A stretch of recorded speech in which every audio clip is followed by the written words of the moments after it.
میرے پہلے مہمان پروفیسر ڈاکٹر طاہر میتنولی، مارے اقبالیات، کئی کتابوں کے مصنف، آپ ان سے بہت اچھی طرح واقف ہیں۔ جی ڈاکٹر بسم اللہ الرحمن الرحیم۔ غازی صاحب کی بہت شکریہ، آپ نے بہت ہی دلسوزی کے ساتھ اور بڑی درد دل کے ساتھ انٹرو بیان کیا اور بہت سا منظرنامہ ہمارے سامنے کھول دیا۔ غازی صاحب گزارش یہ ہے کہ حضور غوث ثقلین سیدنا شیخ عبد القادر جیلانی کی شخصیت پہ آج ہم گفتگو کرنے کی سعادت حاصل کر رہے ہیں۔ اگر ہم آپ کا زمانہ دیکھیں تو جس زمانے میں حضور غوث ثقلین سیدنا شیخ عبد القادر جیلانی نے اپنی جد و جہد فرمائی، وہ ہماری تاریخ دعوت و عظیمت کا ایک عجیب و غریب زمانہ ہے۔ یعنی علامہ ابن جوزی نے اپنی کتاب المنظم میں لکھا کہ یہ سیاسی ابتری، فسق و فجور اور زوال کی انتہا کا زمانہ تھا۔ حتیٰ کہ گبن نے لکھا، بڑا ہسٹورین ہے ویسٹ کا، کہ اسلام کا تاریک ترین دور یہی تھا۔ آپ دیکھیں خلافت بغداد کا کیا حشر تھا، اسپین میں ویرانی تھی، سب کانٹیننٹ میں جتنے راجے مہاراجے تھے مسلمانوں سے بدلے لینے کے لیے ان پہ حملے کر رہے تھے۔ خواجہ اجمیر کی آمد کا وقت ہے یہ، اور باطنیہ تحریک اپنے عروج پہ تھی، ان کے خود کش حملے۔ نظام الملک طوسی جیسا عالم اور ملک شاہ جیسا صاحب اقتدار ان کی تلواروں کا نشانہ بنا۔ یعنی ہر لحاظ سے، اچھا دوسری طرف یونانی فکر جو تھی اس نے ویسے حملے کر رکھے تھے، ہمارے عقیدے کے اوپر فلسفے کے حملے تھے۔ تو ہر لحاظ سے جو اسلامی دینی اقدار مٹ رہی تھی، جیسے ہماری جو تہذیبی اور دینی اقدار تھی وہ زوال میں تھی۔ حضور غوث ثقلین کی شخصیت کو ہم دیکھتے ہیں کہ اللہ رب العزت نے آپ کو کمال جامعیت عطا کی۔ آنے والے زمانے کا نہیں پتہ، لیکن جتنا زمانہ گزر چکا ہے، یہ 1400 ساڑھے 1400 سال، اس کے اندر تاریخ دعوت و عظیمت میں دینی اقدار کو زندہ کرنے کے لیے جتنا بڑا زوال حضور غوث ثقلین کے سامنے تھا، آپ کو کسی بڑی اصلاحی دینی شخصیت کا سامنے اتنا بڑا زوال نظر نہیں آئے گا۔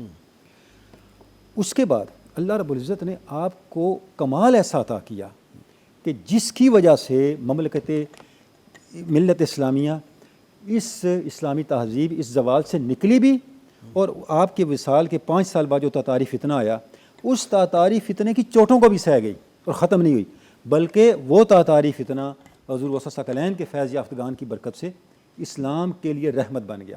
وہی لوگ اسلام کی طرف کنورٹ ہو گئے۔ یعنی آپ تصور کریں کہ تصوف ہے کس چیز کا نام۔ غازی صاحب قبلہ ہمیں یہ ایک نقطہ سمجھنا ہے کہ اللہ رب العزت نے ایک طریق رکھا ہے۔ طریق کیا ہے؟ جب سوسائٹی میں لوگ دین پہ عمل کر رہے ہیں، ماحول صالحیت کا ہو، نیکی کا ہو، دعوت تبلیغ اصلاح سے وہ ماحول قائم رہتا ہے۔ خدا نہ خواستہ وہ ماحول لٹ جائے، دعوت تبلیغ اصلاح سے وہ ماحول بحال نہیں کیا جا سکتا۔ اس کے لیے روحانیت کی ضرورت ہوتی ہے۔ جب تک روحانیت نہیں ہوگی اس وقت تک وہ دینی اقدار دوبارہ زندہ ہی نہیں ہو سکتی۔ یہ قرآن مجید کا طریق ہے۔ اچھا، میں ایک مثال دیتا ہوں۔ آپ ساری زندگی کیمسٹری پڑھاتے رہیں اور یہ نہ بتائیں کہ اس کے ذریعے سے کسی کیمیکل کو ایکسٹریکٹ کر کے بیماری کیسے ٹھیک کرنی ہے، اس کا کوئی فائدہ ہے؟ کیمسٹری پڑھانے سے بیماری ٹھیک نہیں ہوگی، ٹھیک، وہ کیمسٹری کو اپلائی کرنے سے ٹھیک ہوگی۔ ٹھیک، ہاں، علم موجود رہے گا، ٹھیک، بلا تشبیہ و بلا مثال۔ ٹھیک، بالکل دعوت و تبلیغ اور اصلاح اور شریعت پہ عمل یہ کیمسٹری ہے۔ جب بیماری پیدا ہو جائے اس کو ختم کرنے کے لیے آپ کو طریقت اور روحانیت کی ضرورت ہے، واہ، اسے اپلائی کرنے کی ضرورت ہے۔ واہ۔ اصحاب کہف 309 سال بعد کیوں جگائے گئے؟ تبھی ابوالحسن خرقانی کو ساتھ لاتا ہے سلطان محمود غزنوی۔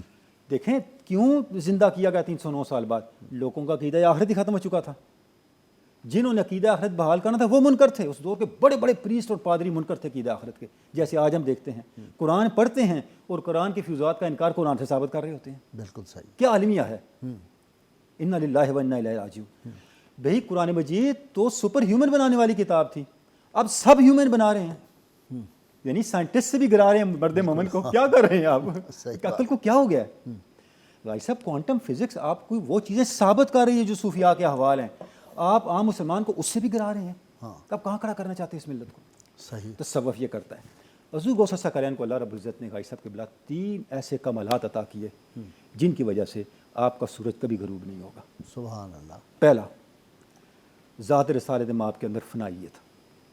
لکل ولی لو قدم و انی علی قدم نبی بدر الکمالی۔ جتنے اولیاء ہیں وہ حضور کی اتباع کی برکت سے کسی نہ کسی نبی کی روحانیت کا فیض پاتے ہیں۔ میں وہ ہوں جس سے ولایت محمدی اور نبوت محمدی کا فیض ملا ہے، واہ، جو بدر کامل ہے۔ واہ۔ یہ حضور غوث ثقلین کی شان ہے۔ اس کی سب سے ابتدائی نشانی میں آپ کو عرض کروں کیا ہے؟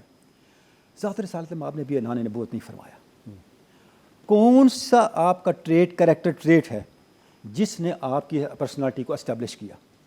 وہ ہے آپ کا صادق ہونا، جس کو لوگوں نے پہلے مانا۔ حضور غوث ثقلین ابھی طالب علم ہیں، طالب علم کے سفر پہ ہیں۔ ڈاکوں کا سردار پوچھتا ہے بیٹا آپ کے پاس جو اشرفیاں ہیں چھپائی ہوئی تھیں نہ بتاتے ہمیں کیا پتہ چلتا؟ فرمایا نہیں، میری ماں نے کہا تھا جھوٹ نہیں بولنا، سچ بولنا ہے۔ حضور غوث ثقلین کی مجلس میں آپ کے زمانہ جو عروج تھا، کسی شخص نے سوال کیا حضور آپ کو اللہ نے اتنے تصرفات کیسے عطا کیے؟ آپ نے ایک لفظ فرمایا، صدق کی وجہ سے، صدق کی وجہ سے، راست بازی کی وجہ سے، واہ واہ صرف سچائی کی وجہ سے۔ واہ واہ سچائی چھوٹا لفظ ہے، ظاہر اور باطن کی ٹرانسپیرنسی، واہ واہ، آپ جو ہیں وہی خدا کے سامنے۔ چلو بڑا ریلیونٹ آپ نے بھائی صاحب کوشچن کر دیا، ہاں۔ جو دل کی بات تھی آپ زبان پہ لے آئے۔ ٹھیک، میں صرف حضور غوث ثقلین کی کوٹیشن پڑھنا چاہوں گا۔ ارشاد۔ آپ فرماتے ہیں یا غلاموں کا تبت علی یدی و صاحبتنی، ہے میرے بیٹے تو نے میرے ہاتھوں پہ بیعت کی اور میری صحبت میں بھی بیٹھا۔ اذا لم تقبل منی ما اقول لک، لیکن جو میں تمہیں کہتا ہوں اس پہ تو نے عمل نہیں کیا۔ ایش ینفعک ذالک، تو تجھے یہ سب کچھ کیسے فائدہ دے گا؟ تجھے یہ فائدہ نہیں دے گا۔ رغبت فی الصورت دون المعنی، تو نے میرے لفظوں کو پکڑا اور معنی کو چھوڑ دیا، تو نے میرے ظاہر کو پکڑا میری حقیقت کو چھوڑ دیا۔ من یرید یصحبنی یقبل ما اقول لہ، جو یہ چاہتا ہے کہ میری صحبت اسے فائدہ دے، جو میں کہتا ہوں اسے مانے، و یعمل بھی، اس پہ عمل کرے، یدور کیف درت، جیسے میں دوہراؤں ایسے وہ عمل کرے، والا لم یصحبنی فانہ یکسر، ورنہ میری صحبت میں نہ رہے، میری صحبت اسے نقصان دے گی۔ بہت شکریہ